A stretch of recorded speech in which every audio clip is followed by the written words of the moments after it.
the worst individual matchup in the entire game. That's probably true. I believe it.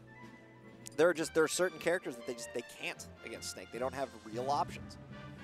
I imagine Piranha Plant Snake is miserable for Plant. There's a reason we don't see Plant anymore. Poor Plant. And but I think every day that we don't see Plant anymore, I do not like fighting Plant. Plant gang, baby. It's funny that for all the characters all the people wanted over all the years, Piranha Plant is in Smash Ultimate, and a lot of people's characters just aren't. They got Mii costumes at best. I'm one of them. I got Banjo. You did. If Banjo didn't get in and Piranha Plant was in, do you know how mad I'd be? I'd be furious. You get him and you don't play him, and it makes me sad. I could pick up Banjo again. Any day of the week. I learned Mii Gunner for Gino. Anyway, losers quarters. We got IceKnight and ATATA. This is guaranteed Chicago team kill, but also guaranteed top 4 for one of these two players. One of them is going to go fight Solid Snake. Yeah, they are fighting to determine who, along with Ned, is our best option to defeat the Bayo and the Snake invading Illinois. Although, I wouldn't necessarily call this home turf. We're a couple hours away. Yeah, this is just as close as St. Louis. For ATATA, it's home turf. For ATATA, it is straight home turf. He lives here. Goes to school here. So, yeah, he's got to be the hometown favorite. And like you mentioned, IceKnight kind of was a little nervous about the Snake matchup, too. Ness Snake is one of those pretty decent matchups for Ness, I think. So, if you're looking for a Chicago rooting interest, you might be rooting for ATATA a little more than this. But I love both these players, so I'm not going to take any sides here. Yeah, I'm watching some good Smash Brothers, including a little earlier on, we saw ATATA just F-smash a small water shuriken. That's just like a statement thing. Like, you know that just does like 4 damage instead of you taking 2. Like, it's not super relevant, it's insanely risky, but you do it to show your opponent that you knew he was going to go for it. And look at that. When IceKnight's combo game works, he can get some stocks off these kill confirmed. When IceKnight is not worried about witch time or not worried about Bat Within, he looks like a lot better. Yeah, take those counters away. Get him out of here. And the damage is racking up quick again. Looking good so far for both players, actually, just playing their game. This looks similar to the ATATA Meowscarada matchup, where they're just kind of staying even. They're hitting what they want to hit. They're getting combos they want to get. Ooh, okay, yeah, the Hydro Pump can be really disruptive onto those Ness recoveries. The ATATA has been in those situations before versus Flood, versus Water Guns, so he knows what to do. Woo! What a combo. Jeez, dude. Unfortunately, IceKnight teched, otherwise he'd be dead. Anybody who says Ness isn't cool, just watch ATATA play like a set. And it's one of those like, yeah, okay, I guess he is. I'll bite. Again, not fun to play against. So that's where it all comes from playing against it. But if you watch Ness, Ness does some stuff. I don't know, man. I love fighting against ATATA because I know he's going to utilize neutral to do the cool thing. He's not just going to be, like, spamming. Oh, yeah. Well, ATATA has been playing this character for years and years and years now. But so has IceKnight as he takes another down, or I think it was dash attack up smash. Set up into up smash. Okay. There are many options, so we will pick one and say that is what happened. There are a couple.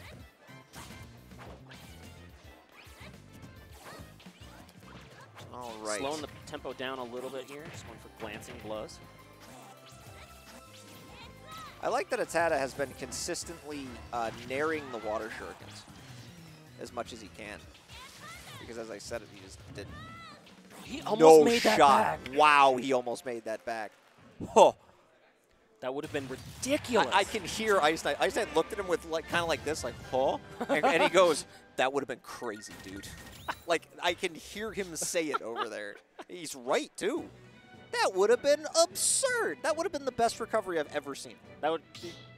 ATATA is the author of the best Ness recoveries, really, of all time. Yeah, like, find me a better character recovery, period, than what you almost just saw.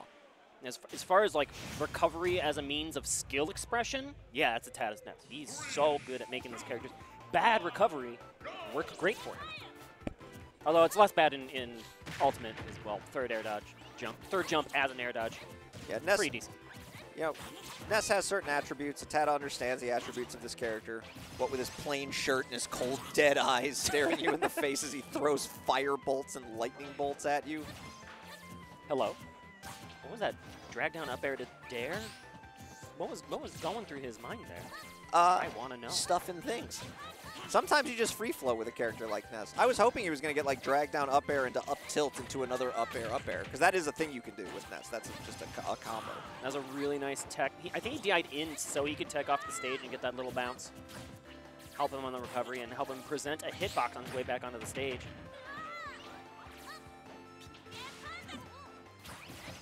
All right, wise to grab ledge there was ATATA to get away from any of the potential IceKnight combos, but these two playing each other very even here. Back throw not quite going to kill. The next one will, as that thing scales ridiculously. But down tilt up smash will take the stock, as IceKnight now...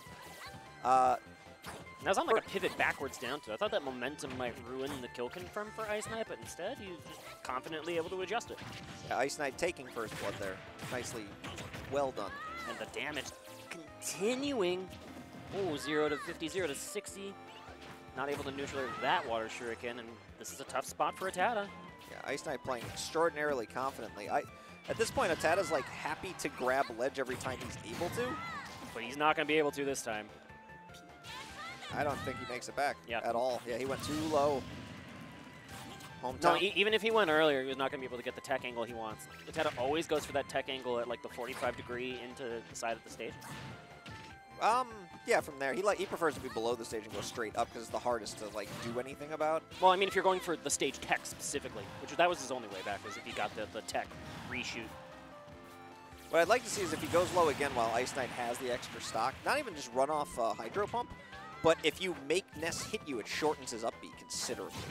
And I think a lot of people forget that when they have a stock lead on Ness. Oh, when you just take the hit? Yeah, just run. Like if ATATA does the thing where he goes low and does the long lingering up B, just get down there and take the hit. He ain't coming back if you do that.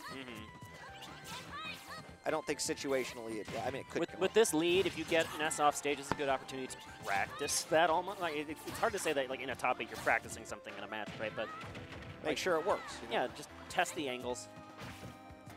Good up smash attempts. Another down tilt up smash will connect, but it won't kill. ATATA going for some stuff and things there. But but he's very dead. He was holding a little bit away. And that is a 2-0 lead for IceKnight. Looking good for the Water Frog and fans thereof as he continues his march forward in this tournament, at least for now. Can ATATA complete the reverse 3-0? We'll have to see. That was kind of a one-sided game, game number 2. Game 1 was pretty close. Game 2, kind of the whole Frogger show. So, Warp Zone 1. IceKnight made the run, beat ATATA, got like 3rd, I want to say. Yeah, it was tournament. 3rd to Net. Right. And afterwards, he talked about this matchup when he played ATATA, because that was the first time he beat him, and he said, I understand Ness now. And so far, he is proving that to be factual. Yeah, that does not appear to be wrong in the slightest. Dash attack. It looks like back then IceKnight played a little bit more passively. Like he was happy to just like camp, water shuriken, whatever. Now he plays the character a little bit more on like the rush down side of things. Like the second you move, he's just like, all right, whatever you do, if I see your character move, I'm going to react and I'm going to do the next option I was thinking of. And he just tries to time everything like that, and he just gets damage in, and he knows that his character doesn't have a lot of end lag on moves, and everything's pretty safe to attempt. He just gets better and better and better at that as time goes on. And a lot of that comes down to the ground speed, right? And look at that, using that ground speed to get the tech read. Not many other characters can get over there and up smash to the left side of that stage from center. But IceKnight, again, he's using ground speed to just force these whiffs and then just get the dash attacks when he needs them. Knock this Ness as far away as he can. It's like, all right, now he's got a stock lead. Now you kind of want to rinse repeat here. You know, wait for Ness to move. Try to hit him with like neutral air or forward air. And you can poke with Water Shuriken if ATATA refuses to come at you, but ATATA moved forward just a little bit, so I still went for triple nair. Like, these are the little things that you see. Gets out of there, goes for the dash attack, knowing it's safe. Like, you whiff it and you can just jump away. A lot of really good anti-yo-yo gameplay today in general. That's been taking away one of Ness's best tools, is that the ability to get those shield pokes with the up smash at the feet, or Meowscarada was really sneaking away from those down smashes at the ledge, although they did not help him in the end clutch the victory. But it was a really close set. Now, despite as good as IceKnight has looked this set at the very beginning of this game being incredibly far in his favor, never count out the champ. He got the one back throw kill, and now all of a sudden this game is even.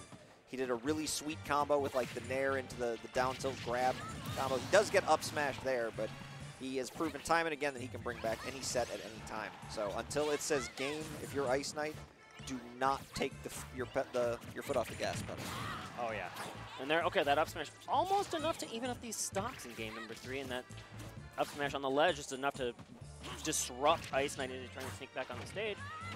But okay, he gets put on with the dash attack, and that means he's going to be able to create this stage pressure, but instead ATATA forcing the issue with these big moves. The forward air just gives him the stage back, and then the dash attack catches the landing. And you can kind of see it in IceKnight's face. He wants this set over. Like, I think if ATATA brings this back, then you are in trouble. Yeah, that's really bad because you had the huge lead.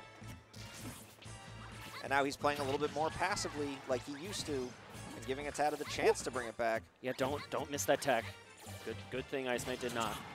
Yeah, but he's missing out on the neutral interactions here. They're just not working in his favor. He will get back here and die. ATATA bringing it back slowly, gets game 3. All of a sudden, you got to be a little nervous for the Frogger man because champ you cannot count out, as Pete so eloquently said previously. And he's got the hometown hero buff, don't forget. Never count out the champ. ATATA is so damn good, and Chicago has known that for years now. Oh, yeah. Former #1 in Chicagoland, current #1 in GRV. ATATA knows how to clutch out these scenarios, so this is far from over. IceKnight will now have 2 more shots to close out ATATA. It still feels weird calling ATATA the veteran, right? Because we've known him for so long and from like the very beginning of his career at these tournaments.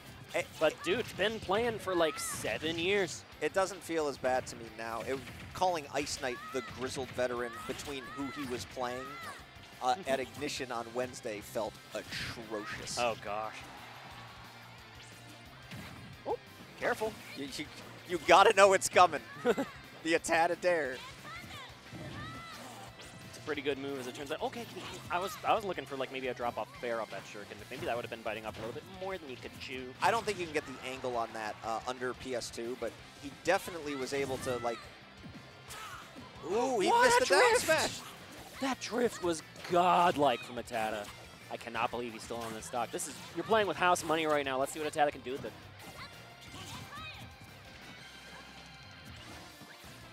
It's one of those things where like IceKnight was winning neutral a lot, and then he starts trying to fish for kills a little too much. The stock does not have to end off of every interaction.